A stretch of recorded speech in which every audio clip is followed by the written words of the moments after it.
palavra em 1 João 2,14, parte B. Normalmente, quando eu falo para jovens, e tenho feito muito isso ultimamente,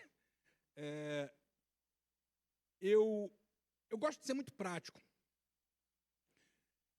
Eu ensino para os meus jovens e para os meus adolescentes que se a Bíblia fosse só para ser um livro espiritual, Deus não tinha inspirado o homem para escrevê-la. A Bíblia é um manual de vida prática. E se você não transformar a Bíblia e não conduzir a sua vida conforme a Bíblia, você está perdendo seu tempo aqui. Você corre o risco de ouvir no grande dia, no dia dessa volta que a gente falou que anseia, não vos conheço. Eu não quero ouvir isso. Então eu quero tentar viver o máximo possível o que está escrito aqui. E Deus falou comigo, tem falado comigo desde que eu fui convidado a assumir a New Life. A história da New Life conosco é uma história que nasce numa tragédia. A nossa juventude, ela meio que morreu na nossa igreja. E aí veio a pandemia, nós ficamos sem jovens. E os remanescentes, os adolescentes que tinham saído da fase da adolescência, que estavam sem juventude, começaram a fazer um evento chamado LinkedIn. E no meio da pandemia, um monte de jovens se reunindo. O bispo Francisco, que é o nosso pastor-presidente, viu essa reunião e ele disse assim, eles se reúnem fora da igreja, por que não se reúnem na igreja? Não faz o menor sentido. E aí chamou o jovem que estava encabeçando isso daí, trouxe para perto, pediu que eu, que já liderava os adolescentes, me aproximasse, e a coisa foi acontecendo e se tornou a New Life. E quando Deus me chamou para cuidar da New Life, Deus falou assim para mim, a 1 João 2, segunda parte do versículo, diz assim, eu vos escrevi, jovens, porque sois fortes, e a palavra de Deus está em vós, e já venceste o maligno. Eu vos escrevi, jovens, porque sois fortes, e a palavra de Deus está em vós, e já vencestes o maligno. Eu pensava assim, Deus, mas eu não sou um cara mais tão jovem assim. Eu sei que a minha mente é de jovem, a minha mente ainda acha que eu tenho 25 anos. Mas eu não tenho mais 25 anos. Eu não vou nem falar para vocês quanto eu tenho, que vocês vão ficar apavorados. Mas o fato é que, como um pastor de jovens, que não é jovem, lidera jovens, com a mente de Cristo. Com isso que eu falei de tornar a vida um manual de vida prática, real e prático. E trazendo para eles conceitos práticos do dia a dia. Dentro disso, eu fui estudar um pouco sobre o que Deus falou comigo nesse versículo, e eu descobri que, assim como as cartas de Hebreus, Tiago, 1 e 2 Pedro e de Judas, as 3 cartas do apóstolo João são chamadas de cartas de epístolas gerais, universais. E segundo alguns pais da igreja primitiva, essas cartas de João foram dadas a ele, como autor, através de Clemente, um dos primeiros líderes da igreja primitiva. E Clemente dizia que a maneira como essas cartas eram escritas eram muito parecidas com a maneira como o próprio apóstolo João se pronunciava.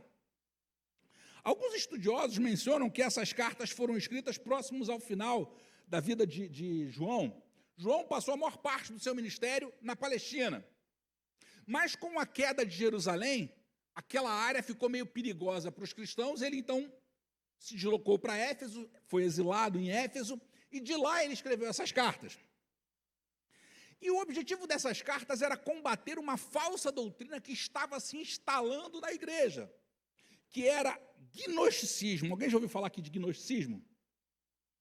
O gnosticismo, ele pregava, em primeiro lugar, que Jesus não era Deus, porque a matéria ela é eminentemente má, e o espírito é eminentemente bom. Então, um Deus perfeito e bom não poderia encarnar numa matéria má. O que é totalmente verdade. Inverdade, mentira, o que é totalmente mentira.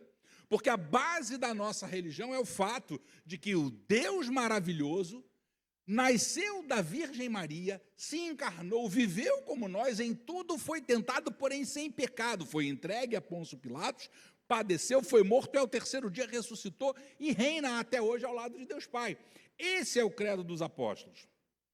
João, ele se preocupa nesse texto, se você ler todo o versículo 14, você vai ver que ele fala para os idosos, fala para os pais e fala para os jovens, especificando a característica pela qual ele se dirigiu a cada um deles.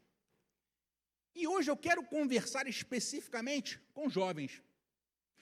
Pessoas para as quais ele especificou exatamente por que escreveu essa carta. Ele diz: jovens, eu vos escrevi porque sois fortes, e a palavra de Deus está em vós, e já venceste o maligno.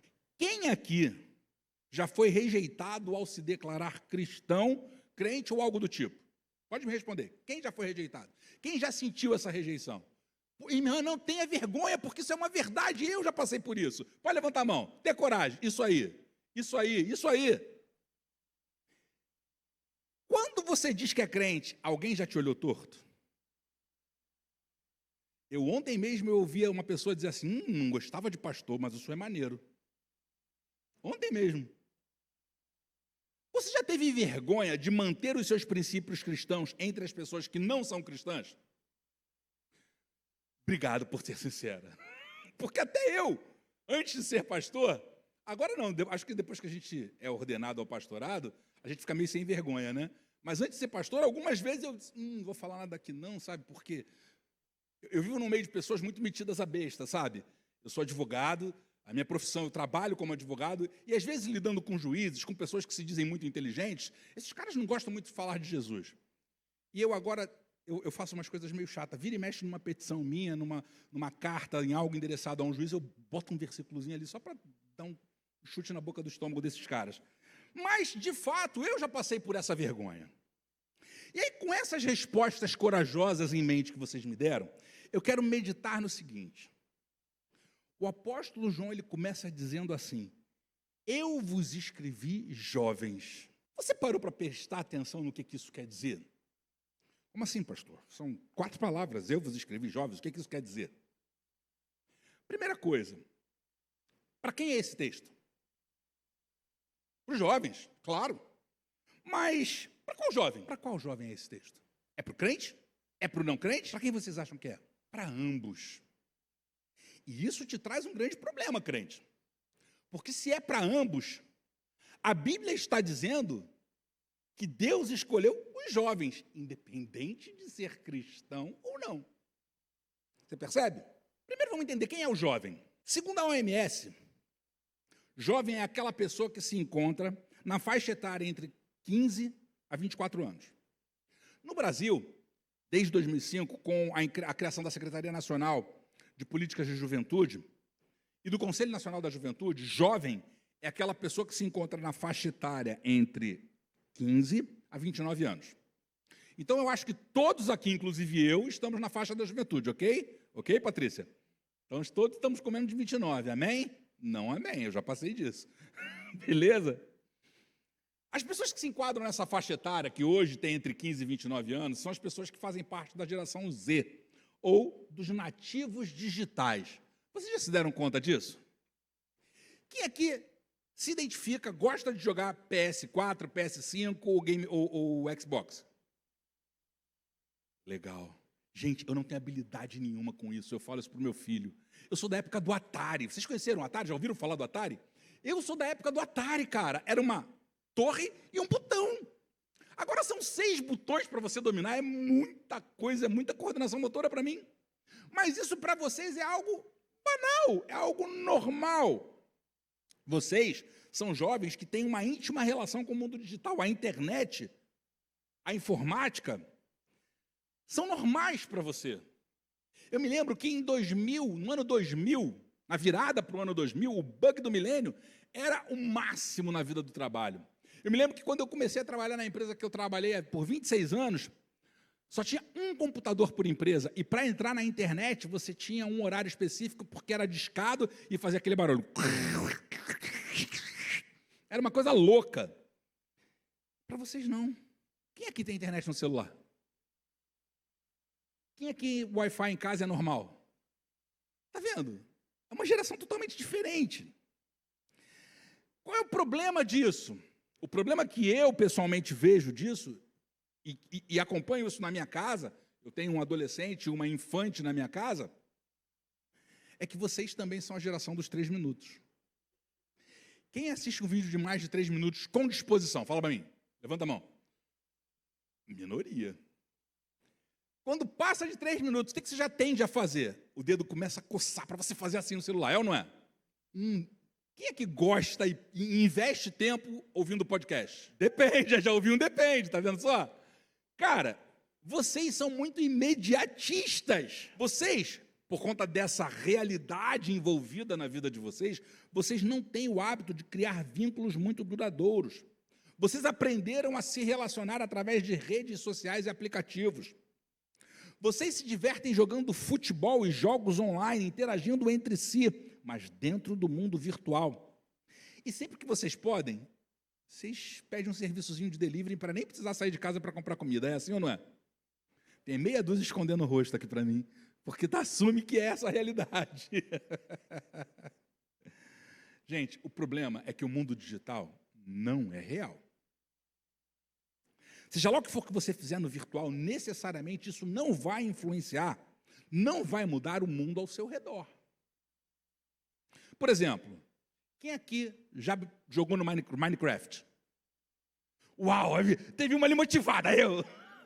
Cara, no Minecraft você pode construir o mundo do jeito que você quiser, concorda? Você pode construir o mundo ideal no Minecraft. Quem aqui já jogou Forza? Aquele jogo de carrinho. Se no Forza, você pode ter uma Ferrari, um Porsche, andar da BMW que você preferir, é ou não é? Quem aqui gosta de jogar FIFA? No FIFA, você pode ganhar um salário maior do que o do Messi, concorda? Você pode planejar isso no FIFA e ganhar um salário maior do que o do Messi. E tem mais. Quem aqui já conseguiu ser o sobrevivente no Fortnite? O último a morrer, ou o que não morreu? Caraca, tem uma meia dúzia lá, até o Davi. Gente, isso tudo que vocês fizeram no Minecraft, no Forza, no FIFA, no Fortnite, é a sua vida real? Todo esse sucesso no mundo virtual mudou o que na tua vida? E pior, mudou o que na vida do não crente do teu lado? Porque vocês chegaram à conclusão comigo que esse texto foi para os crentes e para os jovens não crentes. Foi ou não foi? E o que tudo o que você fez no mundo virtual melhorou a tua vida ou a vida do não crente? O chamado dessa primeira parte do texto é para todos. Os jovens cristãos, os não cristãos e até para aqueles que estão com mais de 25 anos. Porém, os não cristãos só serão alcançados se vocês, que estão aqui dentro da igreja, se vocês cristãos, começarem a declarar e a viver de forma prática e pública o amor de Jesus. E isso vocês devem fazer por amor a Jesus e por amor aos seus amigos jovens. Tem alguém aqui que é a primeira vez que vem no culto aqui na Nova Vida? Não, você... Nova Vida de Caioaba pode ser a primeira vez, mas aqui na Igreja Nova Vida é a primeira vez. Ok, 3 pessoas depois ali, ó, Patrícia, mandar lá falar com o pessoal. Talvez vocês não sejam tão tocados pelo que eu estou falando aqui, mas o fato é que isso interfere com a vida de vocês também. Porque uma coisa é real.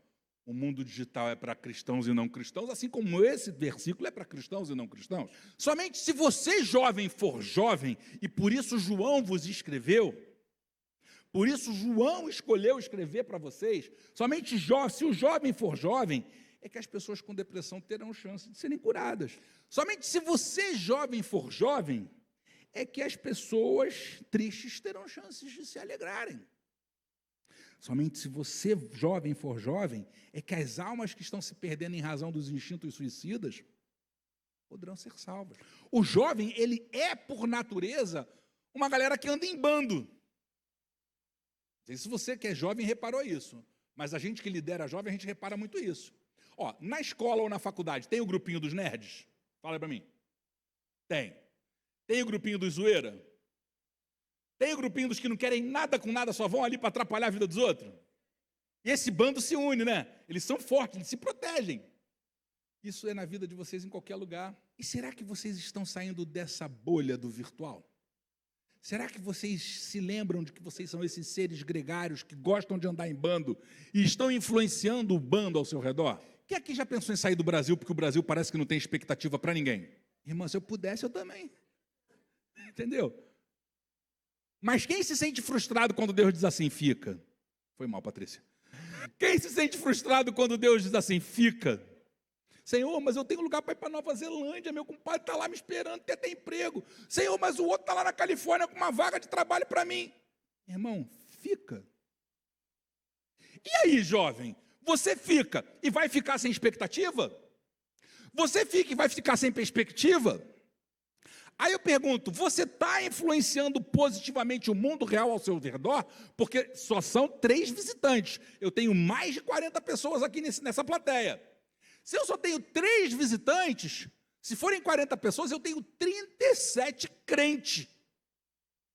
Você está mudando o que na tua vida ao teu redor? A Bíblia está sendo prática para você? Você está vivendo a Bíblia? Espera aí, pastor, então é para eu ser santo o tempo todo, para eu andar de burca, sei lá o quê? Não.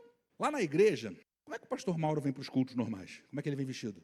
Assim mesmo? Ele não vem de terno? Ah, que bom, ele é um pastor dos meus. E que glória a Deus. Só não vem para cá porque o bispo não deixa, mas, cara, eu sou um pastor que revoluciona lá em Olaria.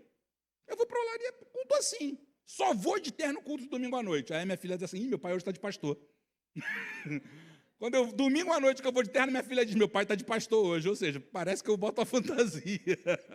Mas normalmente eu vou assim, cara. Porque é assim que eu vivo no meu dia a dia, é assim que eu chego no jovem. Eu penso que lá na igreja a gente tem essa questão, porque a gente tem um bispo na igreja, as pessoas têm maior medo de falar com o bispo, porque ele está sempre de terno, é o bispo da igreja, da denominação e tal, papapá. O cara vai conversar com o bispo. O bispo é de boa pra caramba. Quem conversa com ele sabe que... Só que tem essa formalidade de andar de terno. Graças a Deus, hoje lá na igreja a gente não precisa mais do colarinho. Mas eu imagino como é que eu ia viver tendo que usar o colarinho, porque não gosto. Olha o tamanho do meu pescoço para o colarinho. Jovem, qual o plano de mudança que você está desenvolvendo para o mundo ao seu redor? Espera aí, Deus disse que você tem que ficar no Brasil. Você disse que o Brasil é um país que parece não oferecer muitas perspectivas para o jovem. E o que você está fazendo para mudar isso? A começar de você. Olha para si próprio. Qual o seu plano de futuro? Pastor, você vai ser coach de empreendedorismo agora? Não, está repreendido. Quando João diz assim, eu vos escrevi jovens, ele está dizendo que vocês foram escolhidos para uma missão. Vocês foram escolhidos para uma missão que é usar a sua juventude em Cristo para Cristo. A missão máxima de Jesus, você sabe qual era? Como é que era a realidade judaica no momento em que Jesus exerceu o ministério dele? Eles eram livres? Eles eram uma nação soberana? A Judéia era liberta? A Judéia vivia sob o poder de quem? Roma. Eles eram escravizados. Eles eram roubados. Lembra que Mateus era considerado, Levi e Mateus, né, que são a mesma pessoa, era considerado um traidor do povo judeu porque cobrava impostos? Impostos absurdos, impostos impagáveis. Impostos que fizeram, inclusive, o próprio Barrabás se tornar um vilão que ele se tornou. Porque Barrabás, ele era o empresário da Judéia.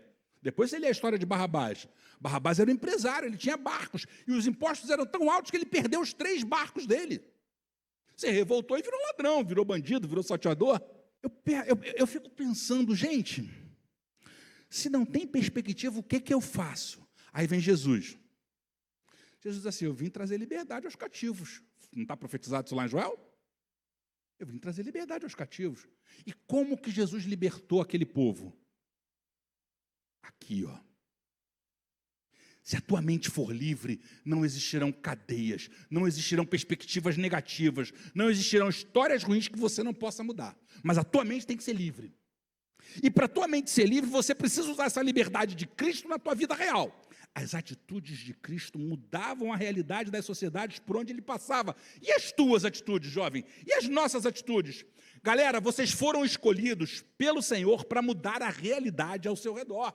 Vocês precisam entender que, a começar da sua realidade, vocês são instrumentos para mudarem isso. Não deixa, gente, não deixa, por favor, em nome de Jesus, não deixa nenhuma opinião ou realidade contrária mudar isso que eu estou falando na tua vida. Você é um escolhido de Deus e deve demonstrar isso onde quer que você esteja, no seu trabalho, na sua faculdade, na sua escola, no seu bairro, enfim. Você foi escolhido, foi chamado para ser um agente de mudança. Está esperando o quê, jovem? Você foi escolhido. E aí vem aquela pergunta assim, pastor, tá bom, fui escolhido, mas por que eu fui escolhido? A sequência do versículo responde, Porque vocês são fortes. Pastor, eu sou magrinho pra caraca, não aguento um gato pelo rabo. Como é que eu sou forte? Jesus te trouxe liberdade aonde? Aonde que ele libertou o povo romano e libertou você também? Aonde começou a liberdade? Na mente. Você é forte na mente. Ah, então sou um Jedi, eu tenho a força. Não, não é isso. Você é forte na sua mente. Cara, vamos ser realistas, ok? Ser realistas. Qual a chance de uma pessoa que viveu numa comunidade, quando a gente fala em comunidade no Rio de Janeiro, a gente está falando de favela, ok? Que viveu numa comunidade negro de vencer na vida. Tem muita chance disso acontecer? Mas eu falei para vocês que eu sou advogado. Eu ando num carro 2020. Não é um carro velho. Eu sou esse negro. É possível mudar a minha realidade? É. Eu mudei a minha, você pode mudar a sua. A minha adolescência, a minha juventude, eu morei na comunidade da Fazendinha. A minha esposa se deu mal, ela casou comigo porque achou que eu era fazendeiro. Comunidade, Complexo do Alemão. Estou aqui. Venci. Estou com a minha idade, que eu não vou revelar, entrando para o mestrado da Unirio. Tenho 4 pós-graduações. Você pode. Fui empresário por 12 anos. Não quero mais ser empresário. Porque a lei brasileira ela é terrível. Ela mata o empresário. O empresário pequeno morre. O empresário muito rico, ele vive muito bem. Então, não quero mais ser empresário. Mas eu venci. Por que você não pode? Você é forte. A Bíblia diz, eu vos escrevi porque sois fortes. Vocês são fortes para quê? Não sei se vocês viram a chamada que eu fiz no culto. Passou para eles Como é que eu estava vestido, hein? Lembra aí, gente. Pode zoar. De kimono. Deixa eu contar uma história para vocês. Dos 12 aos 19 anos, eu tinha 75 quilos, não tinha esse airbag, e eu era atleta de alta performance. Eu realmente praticava jiu-jitsu, eu fui campeão em várias categorias, e eu cheguei a ser campeão brasileiro. Com 19 anos, eu já era faixa marrom. E com 19 anos, eu não tinha mais adversário na minha categoria, então tinha que subir de categoria. Quem entende um pouquinho de arte marcial sabe que quando você vai para a categoria de absoluto, você com 75 quilos, você vai pegar com gente, você vai lutar com pessoas de 150 quilos, isso pode acontecer. E isso me causou um acidente. Me causou um acidente que prejudicou o meu joelho, que até hoje eu sofro com ele, e que me afastou do esporte que eu gostava pra caramba. O tempo passou, eu sou pai, e aí o meu filho começou a querer fazer esportes, a gente colocou no futebol, eu falei, é melhor estudar. Futebol tem futuro, não. Foi para natação, também não se animou. E quando eu coloquei ele no jiu-jitsu, ele se apaixonou. Eu sempre contava para ele as histórias de campeonato, de que acontecia isso, de que acontecia aquilo. E eu imagino, ele nunca falou isso para mim, não. Mas eu imagino que ele olhava para mim assim e disse, pô, qual é a coroa? Tu barrigudo. Ele falou, não mete essa. Ele só não me chamava de mentiroso, porque o meu irmão Alisson, que estava aqui no altar cantando, e os outros irmãos que eu tenho, contavam para ele. Então ele ficava assim, tá todo mundo falando, né? Tem que acreditar. Até que eu levei ele na academia que eu fui treinado a minha vida inteira, meu antigo mestre é dono da academia até hoje. Mas hoje quem dá aula mesmo são os filhos dele. Quando eu cheguei lá, que o coroa viu eu trazendo o meu filho, o coroa ficou maravilhado. Ele disse assim, caraca, cara, eu treinei você, agora eu vou treinar teu filho, caraca, que maneiro e tal. E aí, ele não vai ouvir, porque ele não é crente, eu acho que ele está ficando um pouquinho esclerosado, ele repete as minhas histórias 1 milhão de vezes do que eu fazia nos campeonatos. Então aí o meu filho disse assim, pô, esse cara nunca me viu. Então, o que meu pai fala deve ser verdade mesmo. Esse meu pai, de repente, faz isso tudo. Aí ele começou a me perturbar para eu voltar a treinar, eu voltei a treinar. Bem, só que um monte de preta, um moleque sarado, um moleque fortinho, novinho, numa maior disposição. Eu disse, eu vou botar faixa marrom nada, me dá faixa azul para cá. E aí voltei a treinar de faixa azul. Cara, na quinta-feira, quando eu terminei eu estava muito motivado ali, porque eu peguei o filho do mestre, quinto dan de preta, quinto dan, novinho, deve ter uns 30 anos, cheio da disposição. O cara não me finalizou, irmão. Eu peguei ele, eu travei ele, botei ele na guarda, tirei ele da guarda, não deixei ele montar, e daí passaram-se os 6 minutos, não me finalizou, eu sou bom pra caraca. Mas sabe que se durasse mais 3 segundos eu morria. Não tinha mais disposição. Mas o fato é que assim, isso demonstra que, apesar de eu ser coroa, o que eu aprendi eu não esqueci. Só que, gente, terminou a minha luta, eu fui olhar o treino do meu filho, e aí é um negócio que eu fiquei meio assustado. Um pula daqui, um corre dali, um aperta para cá, um aperta para lá, um voa para lá. Eu disse, gente, é muita perna, é muita disposição, é muita elasticidade, não tem mais isso não. Ao mesmo tempo que eu saí motivado da minha luta, eu fiquei meio desanimado nessa hora, porque eu disse, como é que eu vou fazer isso aí? Não consigo mais. Tenho mais esse O que a gente precisa entender é que, falando de mim, eu tenho a técnica, eu tenho o conhecimento, mas eu não tenho mais a força, a velocidade e a elasticidade desses meninos. O que eu aprendo com isso? Vocês são os jovens que têm toda essa disposição que eu vi na luta do meu filho. E vocês precisam aprender a canalizar essa força em favor do reino e em favor de vocês mesmos. E da sociedade que cerca vocês. Como uma irmã aqui falou muito propriamente, levantou as duas mãos, se possível as duas pernas, para sair do Brasil. Ok, mas por que você não muda onde você está? Pastor, mas a política, mas a sociedade... Começa sendo você a mudança que você quer no mundo. A igreja, e aí, falando baixinho para você que é crente, a igreja tem que se envergonhar do que o Brasil vive hoje. Então, por que você não começa a mudar isso? Jovem, eu vos escolhi, por quê? Porque sois fortes. Vocês sabiam que a Previdência no Brasil ela está falida? Por culpa de vocês? Como assim por minha culpa? É porque vocês agora são menos do que eram há 30 anos atrás. Há 30 anos atrás, uma família, um homem e uma mulher faziam 5 filhos. Hoje, muita gente quer ser pai de pet. Mas a pet não contribui para a Previdência. Não dá. Essa conta não fecha. Gente, de boa, entendam bem, é matemática. Não é que a culpa é de vocês, mas é matemática. Mas se você mudar essa história, se você se tornar uma pessoa que em Deus se capacita, se qualifica e muda isso. Se você for o crente que vai entrar para a política e não vai se corromper. Se você for o médico que vai ser um médico honesto, um advogado honesto, porque eu sou alvo de todos os preconceitos do mundo. Preto, advogado e pastor, ladrão. Gente, aí eu lido com pessoas o dia inteiro, até que não são cristãs, e os meninos lá de Olaria sabem que a melhor cliente do meu escritório, ela se autodenomina bruxa, e ela diz assim, cara, mas você é muito honesto. Era para ser diferente? Não é que bom, era para ser diferente. Não é porque eu sou crente, é porque isso é o normal. Ou deveria ser, pelo menos. E é nisso que está a tua força. É nisso que está a tua força. Quando uma pessoa diz assim, eu não gostava de pastor, mas ouvindo você falar, quero ir na tua igreja. Opa, você foi forte. Você foi forte porque não negociou os seus princípios.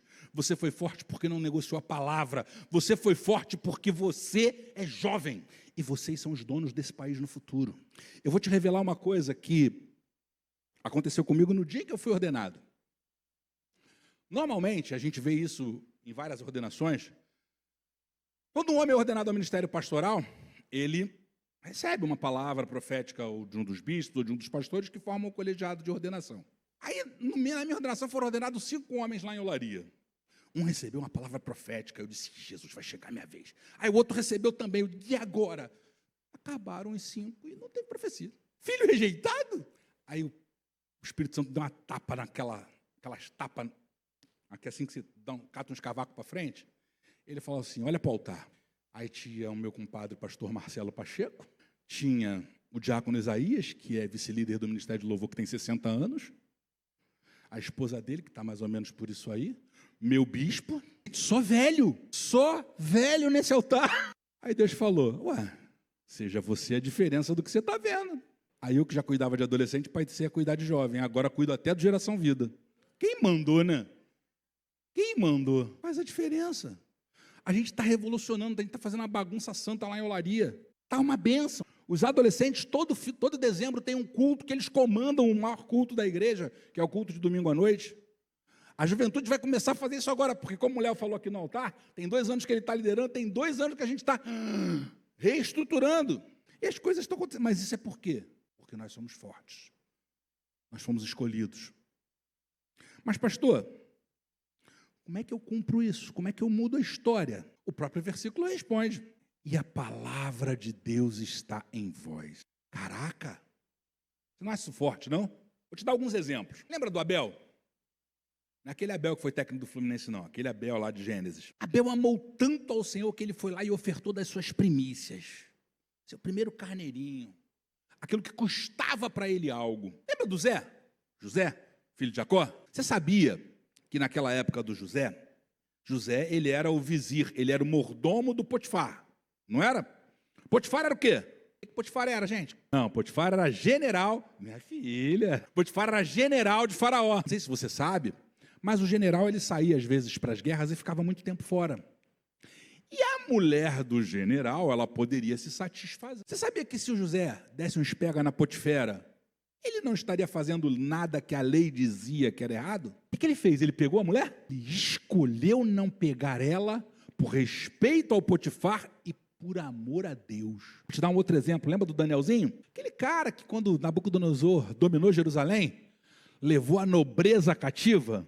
Ele foi um dos que foi levados, porque a Bíblia vai dizer, lá em Daniel capítulo 1, se eu não me engano, versículo 4, que ele era um dos que eram excelentes e instruído. Olha só, Daniel, ele foi com outras pessoas, com outros nobres, para o palácio do rei, ser instruído em toda a ciência da Babilônia, comia a mesma comida, ele teria direito a comer a mesma comida do que o rei, porque ele já era excelente e instruído em Jerusalém. Mas o que ele fez? Não quero me contaminar com as coisas da Babilônia, não.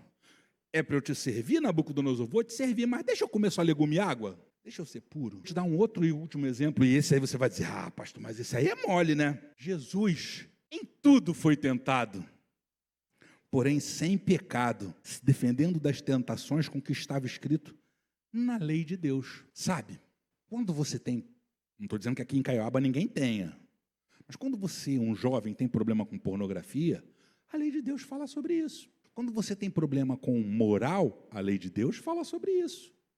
Quando você tem problema com dinheiro, a lei de Deus fala sobre isso. Você pode citar o que for, que eu vou dizer para você que a lei de Deus fala. A lei de Deus fala. Você sabe o primeiro lugar onde foi falado de clonagem na história da humanidade? Quem sabe? Foi na Bíblia. E te digo mais, foi em Gênesis, capítulo 1. Perdão, capítulo 2. Mentira, pastor. Caô, lá não tem clonagem. Não tem? A Eva saiu de onde? Hein? Então Deus pegou uma célula da costela e fez formar a mulher inteira? Se isso não é clonagem, eu não sei o que é. A Bíblia fala sobre tudo. E você, jovem? Nós amamos tanto a Deus como nesses exemplos. A palavra de Deus está em nós. E se alguém não tem amor a Deus em primeiro lugar, de nada adianta. Você vai sair daqui, você vai para Nova Zelândia, você vai para a Austrália, você vai para os Estados Unidos, você vai para a França, você vai para o raio que for, que não vai adiantar de nada. Se você não for capaz de fazer a mudança no mundo ao seu redor, não serve de nada a tua força. Mas você pode fazer valer a sua juventude e mudar a sua história já. Vou te dar 4 pontos, ou melhor, 4 contrapontos desses 4 exemplos que eu falei. Vou começar com o próprio irmão do Abel, Caim. Enquanto Abel pegou daquilo que lhe custou algo, o que a Bíblia diz de Caim? Passou um tempo, ele foi lá e pegou do fruto da terra. Aquilo custou o quê para ele? Aí quando Deus se agradou do irmão dele e não se agradou dele, ele ficou com inveja, foi lá, e iria se vingar do irmão dele. Antes dele fazer besteira, a palavra de Deus veio até ele e diz, rapaz, por que o teu semblante está descaído? Se você não fizer o que é certo, você também não vai ser aceito. O teu desejo é contra você. Cumpre você dominá-lo. Gente, galera, de boa. Qualquer pecado que você possa imaginar, pensa no pior bagulho que você está pensando aí. É o teu desejo. Ele é contra você. Compra você dominá-lo. Mas, pastor, eu já sou dependente químico. Ok, vamos fazer um tratamento, vamos te desintoxicar, vamos trabalhar com você. Aqui a igreja com certeza deve ter um trabalho nessa área. Pastor, eu sou viciado em sei lá o quê. Não existe vício que não haja cura quando ela se submete a Jesus Cristo. E vocês são jovens, você tem um caminho enorme para trilhar. Quer ver um outro exemplo? Amnon. Como é que o cara consegue estuprar a própria irmã e rejeitar a irmã? Consequência disso, foi morto pelo próprio irmão mais velho, Absalão. Sansão, gente. Sansão foi o maior juiz que Israel já teve, foi o mais forte, o mais poderoso. Foi separado no ventre da mãe dele, consagrado, para libertar Israel dos filisteus. Mas ele escolheu se contaminar, ao contrário de Daniel, com aquilo que não era sagrado. Ele não podia tocar em nada morto, ele não podia casar com uma mulher que não fosse judia. E ele escolhe se casar com uma mulher dos filisteus, comer do favo de mel que estava dentro de um corpo morto de um leão que ele mesmo havia matado. Consequência? Acabou sendo morto cego entre os seus inimigos. E tem um outro que eu confesso que eu não tenho certeza até hoje se esse cara está no céu ou não. Eu até acho que está, por causa do último livro que ele escreveu. Mas eu não tenho certeza que é Salomão. Gente, Salomão foi o maior rei de Israel. Ele foi o mais rico, o mais sábio, o mais poderoso. Até Jesus não houve outro igual. E ele declara no capítulo 2 de Eclesiastes que ele fez tudo o que ele quis. Ele se divertiu, ele gozou dos prazeres da vida, construiu palácios, teve riquezas como nenhum outro antes dele, conseguiu tudo o que desejou. Mas aí no versículo 11 de Eclesiastes 2, ele diz assim, é como correr atrás do vento. Ou seja, é tudo ilusão. Galera, escolhe viver a palavra de Deus e influenciar o mundo com ela. Está na tua mão, a decisão ela é tua. Você pode fazer isso, jovem e não jovem, faz isso agora. E ao fazer essa escolha, a gente pode concluir inevitavelmente que o versículo vai se completar, porque ele termina dizendo, já venceste o maligno. O maligno ele quer destruir a coroa da criação. Deus fez todas as coisas ao longo dos 7 dias, ao longo dos 6 dias, e no 6º dia, quando ele terminou, eu e você, quando ele terminou a humanidade, ele disse que era muito bom. A Bíblia diz que nós fomos feitos um pouco menores que os anjos. Então, Satanás usa de estratégias através da degradação social e oferecendo prazeres momentâneos para aumentar as dificuldades da vida. Quando nós sucumbimos a essas coisas, essas dificuldades se apresentam. Quando escolhemos a Deus, nós nos tornamos aptos a vencermos o maligno. Eu não sei se você se deu conta, mas quando você faz essa escolha, você consegue 2 vitórias. Quando você escolhe ser jovem, segundo a palavra de Deus, e viver de maneira prática o que está escrito nesse livrinho aqui, você consegue 2 vitórias. A primeira, ela é pessoal. Sabe por que ela é pessoal? Porque é inevitável você se render a Deus e não ver o cuidado dele na sua vida. O cuidado de Deus não vem no tempo e na hora que você quer. Deus não é teu brinquedo, Deus não é o cara do delivery que você liga, traz um Habib's aqui para mim, e ele em meia hora chega. Deus não é o cara da Vero Pizza que eu ligo e em 40 minutos traz a pizza. Não é. Mas no tempo dele, você vai ver o cuidado dele com você. Aquele poema Pegadas na Areia, ele é bem próprio, né? Porque ele diz assim, quando o rapaz olha para trás e vê só um par de pegadas, ele diz para Jesus, Senhor, nos meus momentos mais difíceis, eu estava andando sozinho. Aí digo eu, não o poema e nem o próprio Jesus. Ô idiota, tu estava no meu colo. Quando você percebe o cuidado de Deus, você vê a tua vitória pessoal. Porque, apesar da realidade, a sua atitude ela vai ser abençoada. Você vai ver Deus mudar a realidade ao seu redor em razão das suas escolhas. Isso é muito reconfortante.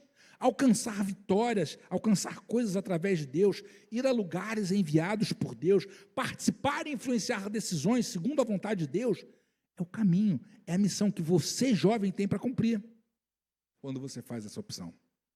E a segunda vitória, ela é social. Como é que é, pastor? É. Quando você faz a escolha de transformar a vida, a tua vida, numa maneira prática da Bíblia, você tem uma vitória social. Sabe por quê? Primeiro eu quero que você entenda que quando eu falo de vitória social, eu não estou falando dessas coisas políticas, falaciosas, fantasiosas, não é isso. Eu estou falando sobre o que Jesus disse, quando o fariseu chegou para ele e disse assim, mestre, qual o maior dos mandamentos? Ele queria pegar Jesus pelo pé, concorda comigo? E aí Jesus diz assim para ele, gente, desculpa, eu sou meio zoado na cabeça, e eu imagino Jesus dando umas patadas diferentes. Jesus olha para o fariseu e diz assim, sabe não? O maior de todos os mandamentos é amar a Deus acima de todas as coisas, com todo o teu entendimento, todo o teu coração. Aí penso eu que o fariseu, putz, grila, não peguei. Aí ele está indo embora, Jesus fala assim, mané, vem cá. Mas tem um segundo. Qual é o segundo? É amar o teu próximo como a ti mesmo. E esse é igual ao primeiro. Amar o meu próximo é igual a amar a Deus sobre todas as coisas? Aí vem a vitória social. Sabe por quê? Porque quando você ama o teu próximo como você ama a Deus, você começa a entender o que está em Efésios 4, 28 a 30, que diz assim, aquele que roubava, não roube mais. Pelo contrário, trabalhe fazendo com as próprias mãos o que é bom, para que tenha o que repartir com o necessitado. Não saia da boca de vocês nenhuma palavra suja, mas unicamente o que for boa para a edificação, conforme a necessidade. E assim, transmita graça aos que ouvem, e não entristeçam o Espírito Santo de Deus, no qual vocês foram selados para o dia da redenção. Olha como é que a mudança social vem. Quem roubava agora trabalha. Não foi isso que Efésios disse? Se o cara trabalha, ele está gerando renda. Se ele está gerando renda, ele pode ter uma vida melhor. Se ele tem uma vida melhor, ele ainda consegue repartir com necessidade e sustentar a igreja, que é responsável pela maior parte das obras sociais que o governo não tem condições de fazer. Reforma social. Profira palavras boas à edificação, instrução, motivação, exortação para uma vida melhor. Não fala fofoca, não fala o que não interessa. Lá na igreja é assim, comigo e com todos os pastores. Pastor, me falaram? Me diz o nome, se não disser o nome, para por aí, porque é fofoca. O que não é bom, cala a boca e não fala. Agora, o que é bom, fala, ensina, instrui, exorta, motiva. A pior coisa são aquelas pessoas que dizem assim, cara, não faz isso não vai dar certo.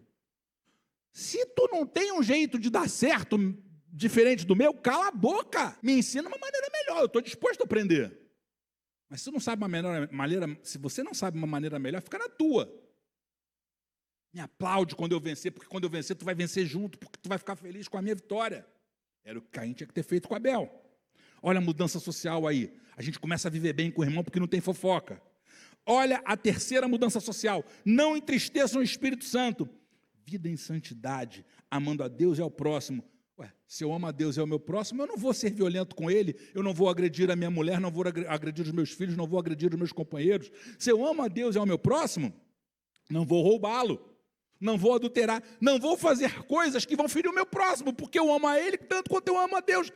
Olha a mudança social. Se você não faz isso de forma prática na tua vida, como é que tu vai viver no céu? Se lá vai ser assim.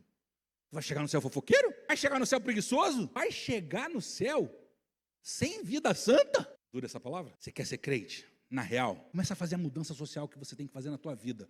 Como assim, pastor? Então você é um político famoso? Não, você vai viver a Bíblia. Você vai viver a Bíblia. Quem roubava, não roube mais, antes trabalhe. E que o fruto do seu trabalho seja suficiente para te sustentar. Para você, inclusive, dividir com os necessitados. Não sai da sua boca nenhuma palavra torpe, ao contrário. E mais, viva uma vida de santidade. Jovens, eu vos escolhi, eu vos escrevi, porque vocês são fortes. E a palavra de Deus está em vocês. E por isso vocês vencerão o maligno. Cara, vai embora para quê? Vamos mudar o Brasil junto. Que você possa sair daqui hoje, com esse versículo dentro do teu coração e berrando na tua cabeça. Que você possa entender que você foi escolhido por Deus, porque você é forte, a palavra de Deus está em você, e você já venceu o maligno mudando a sociedade. O maligno não quer destruir a sociedade, não quer destruir a coroa da criação. Quando você quebra esse círculo vicioso, você muda de maneira prática a história da humanidade. E era isso que Jesus queria. Jesus não queria que esse livro fosse só um livro. Muda a tua história. Muda a história da tua família, muda a história da tua sociedade, porque no céu não existe desocupado, no céu não existe fofoqueiro, no céu não existe quem não ama o outro,